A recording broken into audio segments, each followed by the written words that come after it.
எந்த குறையும் இல்லாம சந்தோஷமா இருக்கணும்னா என்ன பதிகம் சொல்றதுன்றத நான் உங்களுக்கு சொல்லித்தரேன். 4 வரி ஞானசம்பந்த பெருமான் பாடிய பதிகம். அதை நீங்க ஒவ்வொரு நாளும் பாராயணம் பண்ணுங்க. தினமும் சொல்றதுக்கு நேரம் இல்லைன்னா எப்பெல்லாம் நேரம் கிடைக்குதோ அப்ப சொல்லுங்க. நம்ம ஒருத்தரை வாழ்த்தும் போது சொல்லுவோம்ல, நல்லா இருக்கணும், ஒரு குறையும் இல்லாம இருக்கணும் அப்படின்னு சொல்லுவோம்ல, அப்படி நாம நல்லா இருக்கணும், ஒரு குறையும் இல்லாம இருக்கணும்னா இந்த பதிகத்தை பாராயணம் செய்வது அவசியம். தேவைப்படுறவங்க சொல்லுங்க, நான் நல்லா தானே இருக்கேன் அப்படின்னா அவங்களுக்கு இந்த பதிவு இல்லை.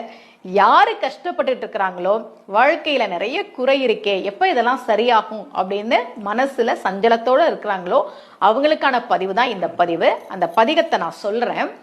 துஞ்சலும் துஞ்சல் இல்லாத பொழுதினும் நெஞ்சகம் நைந்து நினைமின் நாள்தோறும் வஞ்சகம் அற்று அடி வாழ்த்த வந்த கூற்று அஞ்ச உதைத்தன அஞ்சு எழு